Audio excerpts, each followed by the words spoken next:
Hello and welcome to day 16 of Advent of Code 2024. So this is called Reindeer Maze, and it's time again for the Reindeer Olympics. Yeah, so this was one other reference to an older Advent of Code. This was day 14 of 2015.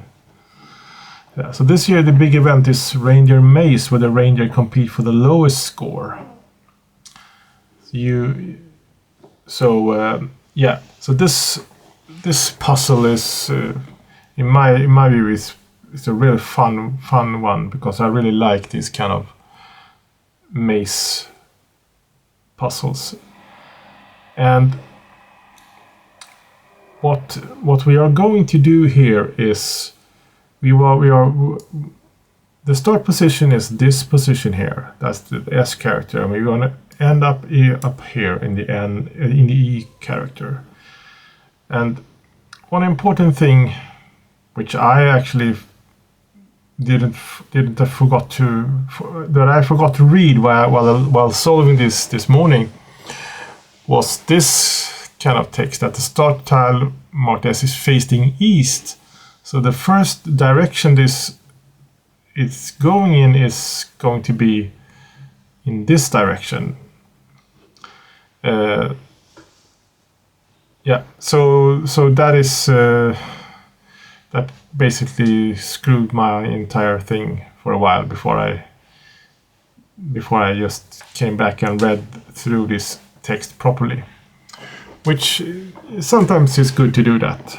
I have found out.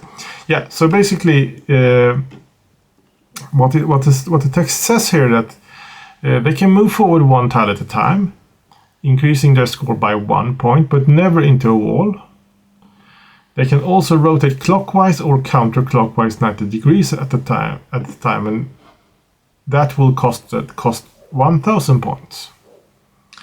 And when they move clockwise or counterclockwise, they will not actually move. They will just kind of turn in their place. But doing this turning will cost you 1,000 points. So that kind of tells you whether we are going to the lowest score, and we have this kind of issue. This is where Dijkstra's algorithm fits perfectly in. So it says here that there are many paths through this maze, but taking any of the best paths would incur a score of 7,036. So this kind of shows you how this can be done, but it says also that it's not only one path that leads to it. It can be several paths actually. So here's another example I've made. So this kind of maze best path costs 11,048.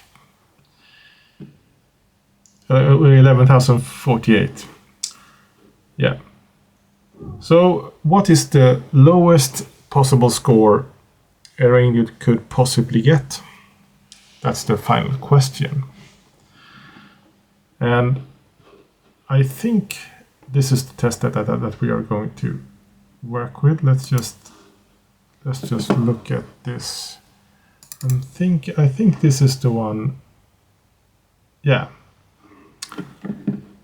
So this is the test data we're going. So what we're aiming for is to have these 11,048 points. We do our rewrite of this. Okay, so let's just go to the code here a bit. So I've kind of just added some code to begin with, just to get started. So the grid will be read in from the file. We will take the test, begin with the test. So we will have our grid. Should be this case we will just have it as a list of string. So it's always good to pick out the rows and columns. Then we find our starting position. I mean, we could always cheat and just look where it is and then kind of hard coded that in. But I just wanted to have a kind of a generic solution, and also to move from the test input to the real input will not work if you do that. So we pick up the start row and starting row and starting column. So yeah.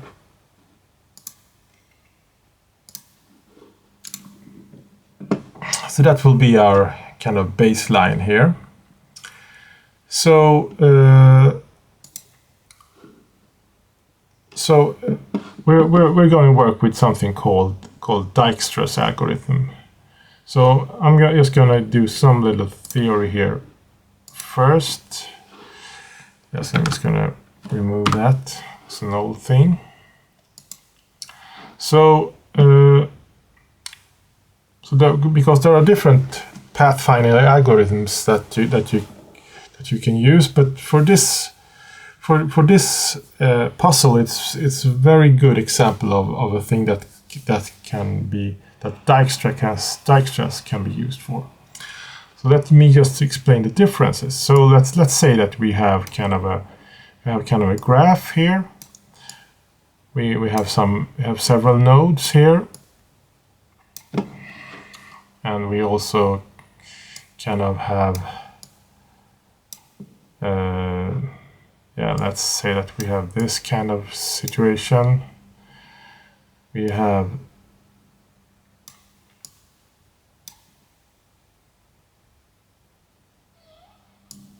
let's say that we have this kind of situation. So let's say that this is the starting. This is the start. So when using something called let's say breadth first, which is also a shortest path algorithm, we will only look for the shortest path. So let's say that this is our end path here. Here is our goal here. So then we will kind of start looking at this tile, or this position. We will check in every kind of direction. We will find that, well, you can only go there, you can only go there. Then we will kind of mark that as done, and we will go here, we will go here. We will again check every direction here, and then find out where this is the only way. We will put that in our kind of visited set, so we're not going to backtrack to this, and so forth. And now we kind of reach the goal here. So that will be our end point for when using breadth first, because you can see that going through these nodes, it will obviously be further on. So let me just remove this a little quick. So let's say that this is we are using Dijkstra, and in that sense we are always kind of we're always kind of because Dijkstra always works with, or is built to work with the priority queue, and the actual priority could be different things. It could be number of steps, and then it will probably work the same as a breadth first. But normally there is something else. So in this case we incur score by going through, by doing several actions, like so in our current example we have our moving one step will cost moving one step in the direction will cost us 1 point only, but turning clockwise or counterclockwise will incur our 10 or 1,000 points. So that will add up during the way. So let's say in this example that, okay, we have the starting position here. Well, let's say it costs 1 here. It costs 20 to go this way until we reach here. So it costs like 2 here, costs like 5 here, and it costs 10 there, and it costs 1 there. So we will have like 7, 17, 18, and we will have 21. So when using Dijkstra's, it will still work basically the same way. We will still go to this node here, so it's our starting position. We will check directions. You see you can go here. Okay, the cost for that, yeah, that's 1. We will add that to our queue. We will go here. Okay, the cost is 2. We will add that to our queue. Then we will dequeue in our next iteration. We will dequeue the items. Then this one will turn up first. Then we will go to here and check. Well, this is 20, but that's the only way to go. So we will add that 20. Then the next time we dequeues, we will find this position, this node here. We will check. Okay, the next is 5. It will still be dequeued before the 20 comes up, and we will take the next one is 10. We will still be, this will actually stay here. It will still be dequeued, and we will actually go which is a longer way, but it's has less cost in that sense for Dijkstra's. So that's a little bit of a theory of how that will work. So in our code then, what do we use? Yeah, for our so there are 2 kind of components that you usually see when doing Dijkstra, and that is the priority queue and some kind of visited or seen set. And in this case, we will have our priority queue, which will contain our row column and our direction column, and the points. And the points will also be our kind of priority marker, because the priority queue works like this: that that T priority will actually be the same, but we also need to keep a track of those points during our process. And also the scene will also contain the row and column and also the direction we are facing, because in this puzzle that's kind of important. So we will kind of begin with queuing up our starting position, and our starting direction will be facing east, which is right, and our first point, and we will start with 0 points because we haven't moved yet, and we will also add that starting position to our scene set. So we keep track of our total points. So we have kind of a while loop.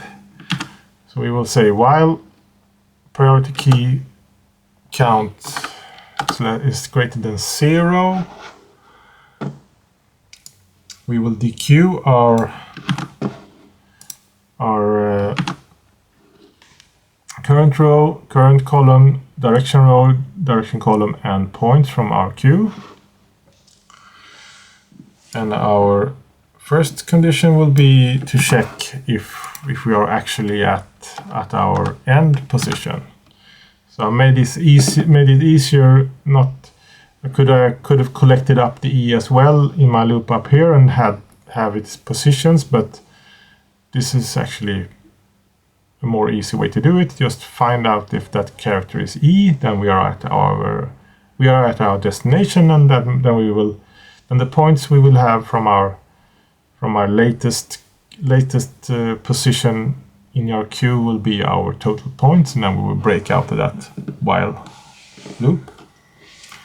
So then we will add our scene set, or our scene. We will add this location to our scene.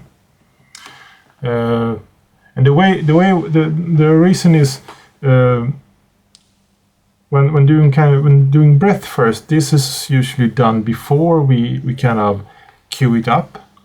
But when doing Dijkstra's, this is the way to do it, because we need to actually be sure that we have processed this, that this is actually something that we are going to process, because the priority queue will dequeue it in the order of its priority, and as long as this has come up from the priority queue, then this is kind of worth investigating. So that's why we add it before we move throughout these different states, so to speak. So then we will kind of take a look around. But the normal way would always be to kind of look up, look right, down, and left, and check what's there. But in this case, what is said in the text as well, that we have certain rules to abide by. So I kind of created a small method for this. So this will be our available states. So it will kind of return. You can see that I really love to use tuples. Yeah. So we have our new row, new column, or next row, next column, what you want, next direction row and next direction column, and our points based on our current row, current column, and direction row, direction column, and points. So we will kind of, our first state is just going in the direction we're facing. That will cost us 1 point. Our next possible states will be, and you can see here that I have kind of the direction and the column, the new direction and new direction column. If we want to kind of turn clockwise and then counterclockwise, we just shift these parameters around. So here we actually say the direction column and minus the direction row. That will kind of, well, I'm not sure if it's clockwise or counterclockwise, but you do it like that, and the other way around for the other clockwise direction. And both these actions will be kind of be our points plus 1,000, because these are turns. So, and there will always be kind of three available states, or possible available states actually, because we don't know yet. So we will do a for each over these states, and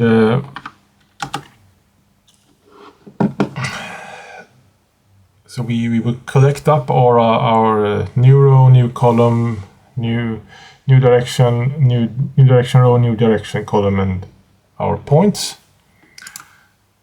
So we have two conditions. If this new row and new column is a wall, we will just continue.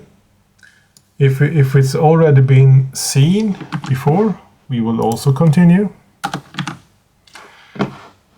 And otherwise, we enqueue that in our queue.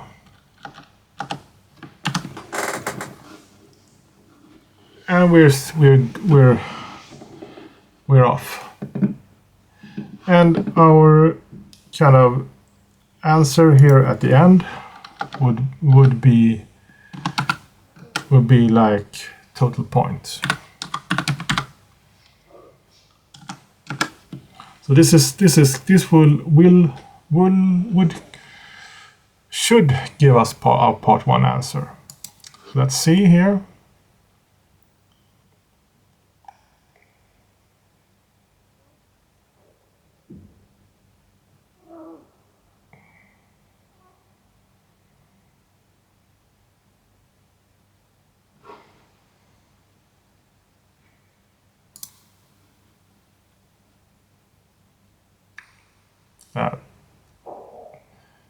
So my computer is a little bit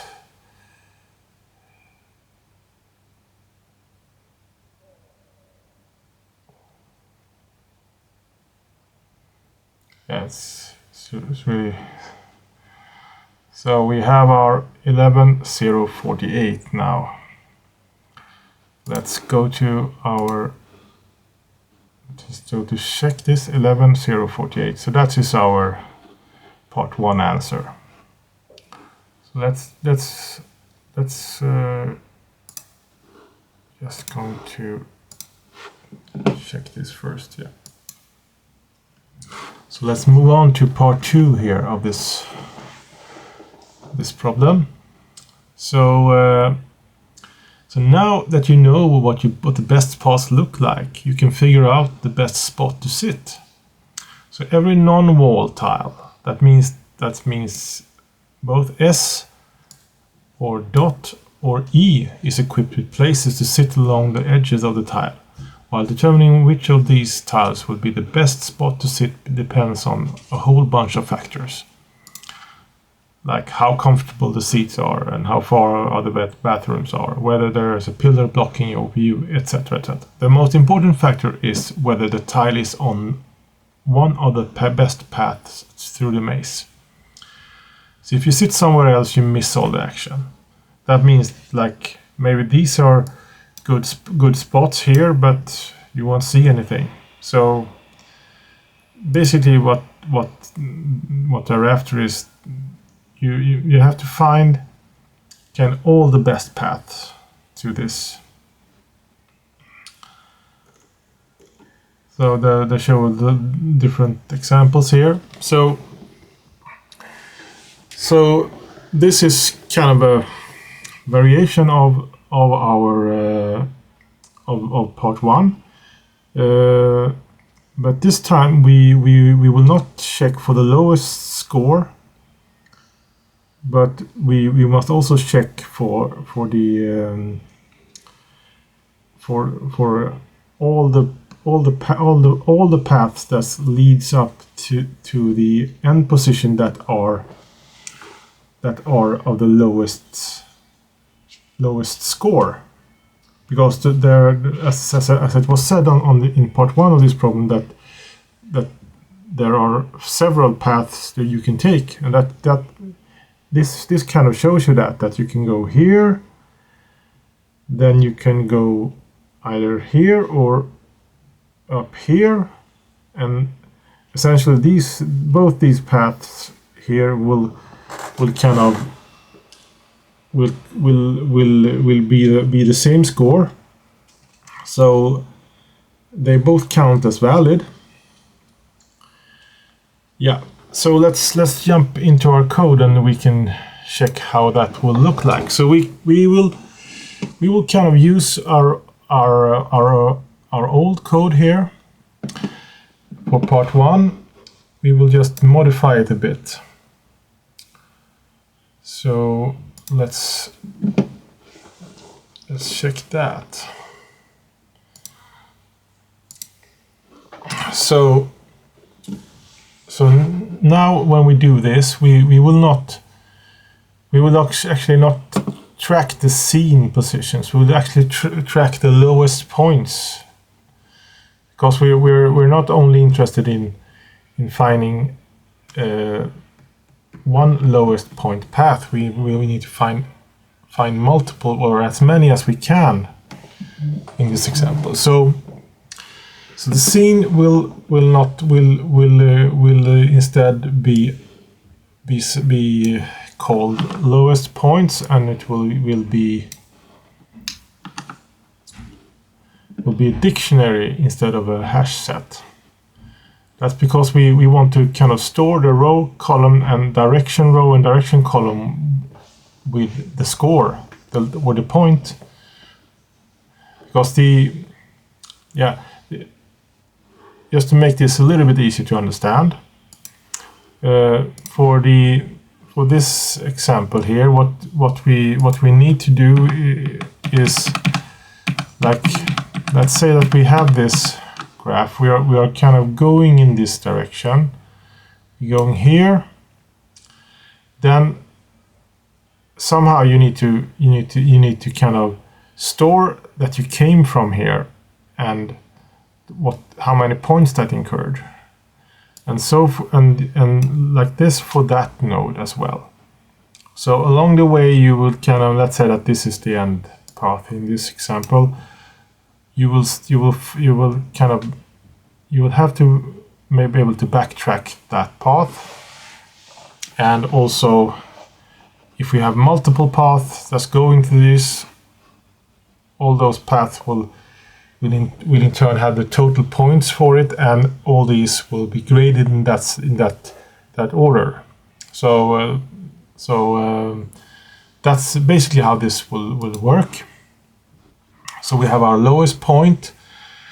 We will also have kind of a dictionary of endings of a backtrack dictionary, which will be our where we store our kind of previous.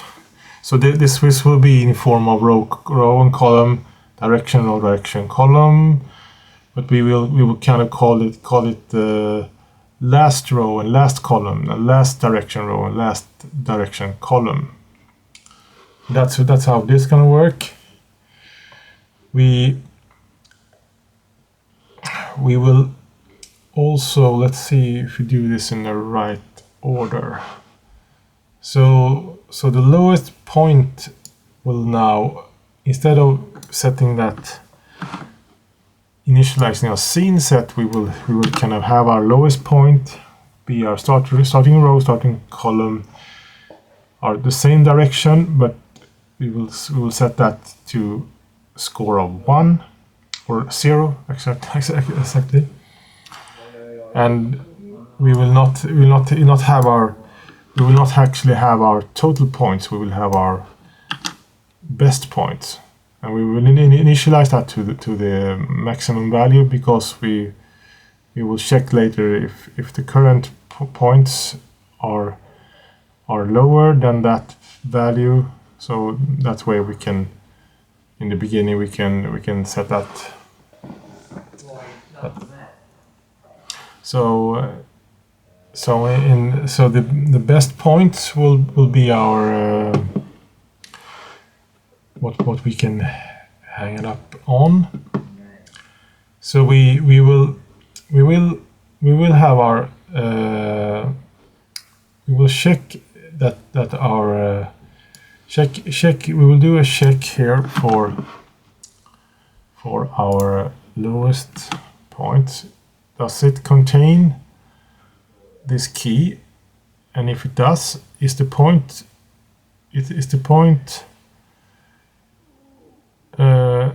higher than the lowest, the previous? So the previous path that led up to this position has its points stored in this dictionary, and if the current points that we dequeue from this position, from this kind of that leads up to this position, if that was a more expensive way, we will just skip that. And if not, we will add that to our lower points dictionary. Lowest point here. So again, we will not stop when we come to our ending position. Instead, we will kind of set some conditions here. So the points, if the points is yeah, if it's greater than the best points, we will just kind of break, because if this happens, we know that we have already found all our best points paths. So then we will just kind of break out of this. And if not, we will set our best point to our points. So that's one thing.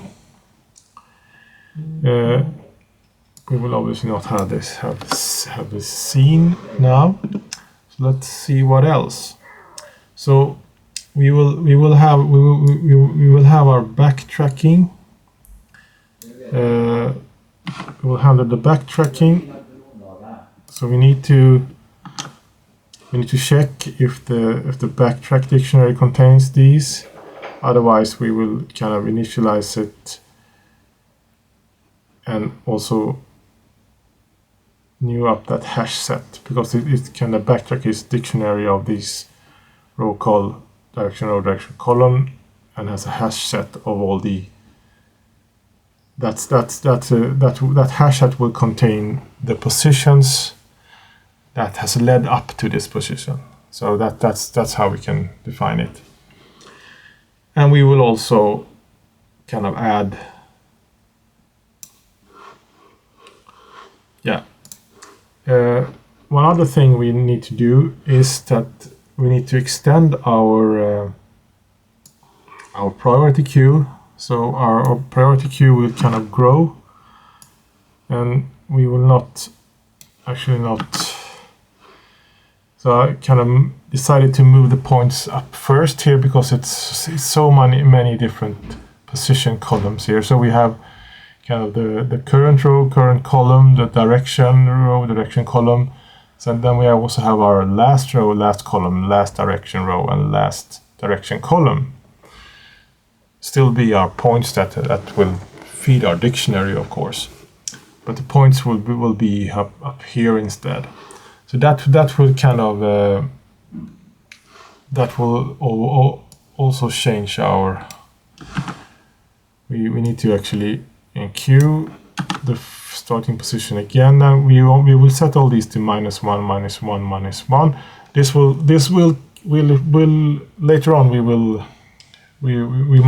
must take care of that, because one of those backtrack positions will be -1, and that's not the valid position. But we just because I thought of using nulls here, but that was a little bit too messy, so I'll stick with this. Also, we will also have one more thing defined here. We will have our end states, which we will actually store. So we will kind of yeah, we will not break, of course, but we will add our end state. So as long as whenever we end up here, we will store it as one way to end up there. Now the thing is that with the input here that we have, we can see that, yeah, for this can actually end up in two ways, because you can come from below here. You can also come this way. So in our test example, we will have two end states, but in our real input, in my real input anyway, yeah, there will probably be two end states as well there. So yeah, so let's just fix this. So we have our new dequeuing our dictionary, or our priority queue. So let's see here. Do we have everything? We are kind of, yeah, we need to add our backtracking after our backtrack here. So now we have added backtracking. We add those last row, last column, last direction or last direction column into our backtrack. Then we will keep this. We'll keep this the available states. We will change one thing, because we will not use our scene set anymore. So we will instead have our lowest points. So we will check if this is in our, so if the next row, next column, next direction row, next direction column is in our lowest points dictionary. If it is, we will check if the points are greater than the lowest points. And this will probably not happen, because we are already checking this. I mean, we wouldn't need this actually, because if we don't check it here, we would kind of enqueue it, and we will check it after we dequeue that item. But it's kind of it's better, because we will not fill up the queue with those unnecessary paths in this sense. So now it's only the priority queue. So after this we have kind of,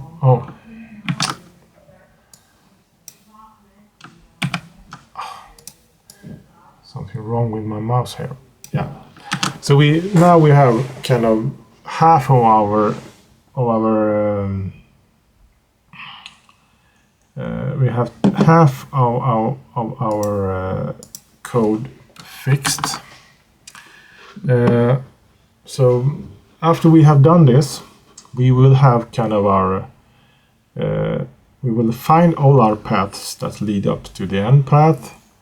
We will store all those best points paths. We will add them to our backtrack dictionary. So now we actually need to do the actual backtracking, so to speak. So we are using Dijkstra here. Now we're going to use breadth first to do this. So we kind of, but that's a more basic thing actually. So now that we have it, we will kind of initialize a normal queue with the call states with the end states hash set. We will also have a scene. We should also be containing the end states, and we will do while. This is normal breadth first techniques. So yeah, so we can just do this by hand now. So we will have our our kind of backtrack key will be our states dequeue. So that will contain our key for our backtrack. And as we could end up having stuff that that it's not in the backtrack dictionary, we need to kind of check for that. So if not backtrack contains key B key, then we continue. If it doesn't contain that, so now we can do a for each last in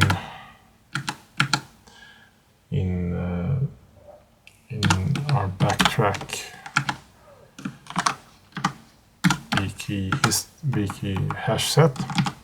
So we kind of go to those nodes that led up to that node. And if our scene contain that, and also we need to add this little check as well. So if last row and last column is -1, that comes from up over here, that we added them first. I mean, we could have solved it a bit better, but that was the way I did it. And also, if both those checks pass, we will add it to our scene set. We will enqueue it to our states queue, and we will kind of do breadth first search through that backtracking history. So we're almost done at this point. We will have one more thing to do, because now we have our scene set that's containing like row and column and direction row. So positions in the scene set will be, we will have multiple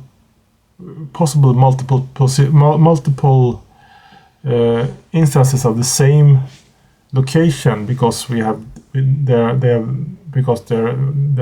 facing in different directions when we are in that position. But right now we're actually only interested in how many distinct locations, basically. So we do like this. We select a row and column only. We do a distinct to list. So then now we will have a list of row and column only, and now our part 2 answer will be our distinct locations count. So let's check here. We're still using our test input. So now we should get our answer here. The thing is that this is actually taking very long, because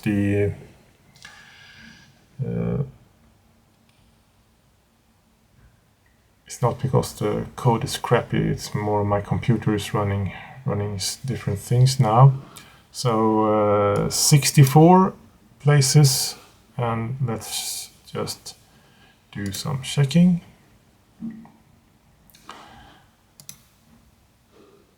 There were 64.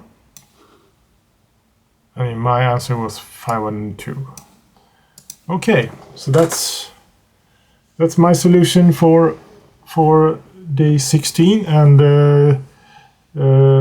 check in the description of my video. You can find a link to my GitHub, and there you can find all the code for all the days of this year, and also all the days of last year as well. But yeah, so you can check out the code yourself.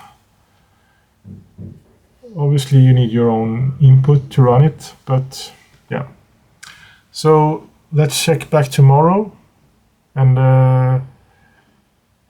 we'll see if tomorrow is any harder, because I think this was I mean, part 2 was a little bit trickier, but part 1 was pretty straightforward, actually.